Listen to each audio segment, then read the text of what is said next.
लोग ये भ्रम फैलाते हैं कि श्री राम एक क्षत्रिय होने के नाते मांस का सेवन करते थे, इसीलिए तो माता सीता ने उन्हें हिरण मारकर लाने के लिए कहा था। यदि वे मांसाहारी नहीं थे तो क्यों माता सीता ने हिरण की मांग की थी? कुछ लोग ये भी कहते हैं कि माता सीता ने हिरण के चमड़े की मांग की थी, क्योंकि वह उस चमड़े का आसन या वस्त्र बनाना चाहती थी।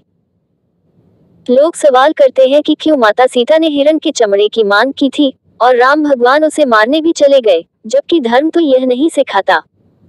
यदि ऐसा था तो श्री राम एक मांसाहारी थे।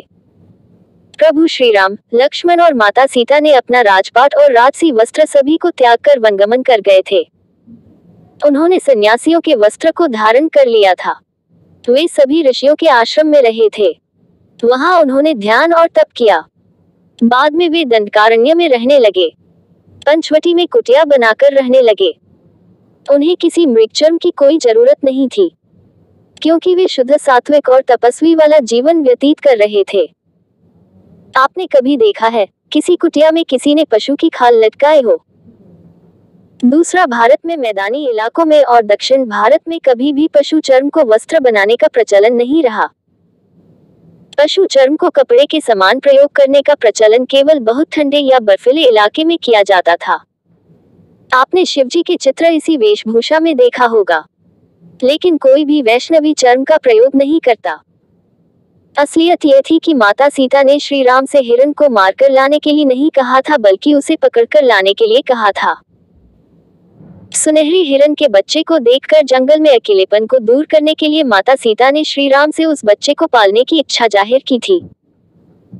प्रभु राम ने उस समय सीता को समझाने का प्रयास किया कि इतना छोटा बच्चा अपनी माँ के बिना नहीं रह सकता है, इसलिए ये हाथ छोड़ दो। किंतु तब सीता बोली, ठीक है, जब तक इसकी माँ नहीं आती तभी तक तो इसे रख सकते हैं। ऐसे में हार कर प्रभु श्री राम उस हिरण को पकड़ने उसके पीछे दौड़ते हुए चले गए। जब दौड़ते हुए वो हिरण एकदम से कभी दिखाई देता और कभी गायब हो जाता तो प्रभु श्री राम समझ गए कि यह कोई मायावी है। यही सोचकर उन्होंने तीर निकाला और उसका वध कर दिया। चूंकि प्रभु श्री राम विष्णु के लीलावतार थे, इसलिए पहली नजर में उस मायावी राक्षस को देखने के बाद भी सामान्य पुरुष की भांति जब तक उसने अपनी माया नहीं दिखाई तब तक उसे एक छोटा सा हिरण ही समझते रहे और सीता की बात मानकर उसके पीछे दौड़ पड़े। वे सब कुछ जानते थे, लेकिन यदि वह ऐसा नहीं करते तो आगे की लीला नहीं होती। ठीक है, यदि आप ये कहते हैं कि हिरण को इसलिए नहीं मारा था कि उसका चर्म निकालकर उसके वस्त्र या आसन बनाया जाए, बल्कि इसलिए मारा था कि उसे खाया जाए, क्योंकि प्रभु श्री राम क्षत्रिय थे और वे मांस खाते थे। इसका जवाब है कि रामायण में कहीं भी प्रभु श्री राम के मांसाहार सेवन के बारे में नहीं लिखा है। हर जगह श्री राम, लक्ष्मण और सीता के द्वारा कंदमूल खाए जाने का जिक्र मिलता है।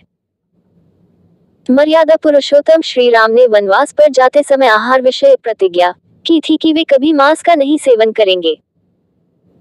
अर्थात मैं सौम्य वनों में एक ऋषि की भांति मांस का त्याग कर 14 वर्ष कंदमूल, फल और शहद पर व्यतीत करूंगा। उपरोक्त श्लोक से यह ज्ञात होता है कि प्रभु श्री राम मांस सेवन करते थे, लेकिन वन जाने से पूर्व उन्होंने प्रतिज्ञा ली कि मैं मांस का सेवन नहीं करूंगा।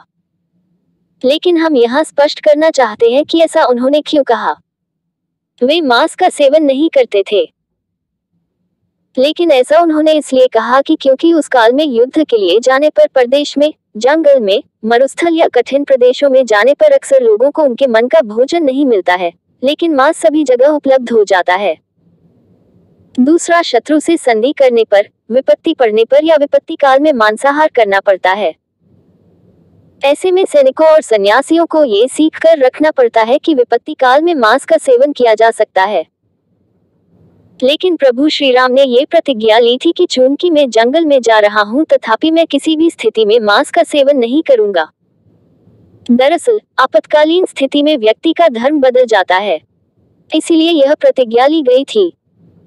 सुंदरकांड के अनुसार जब हनुमान अशोक वाटिका में देवी सीता को मिलते हैं तब राम की खुशहाली बताते हैं। वे कैसे हैं, किस तरह जीवन जी रहे हैं, उनका दिनक्रम क्या है, सबका वर्णन करते हैं। अर्थात राम ने कभी मांस सेवन नहीं किया, न ही उन्होंने मदिरा का पान किया है।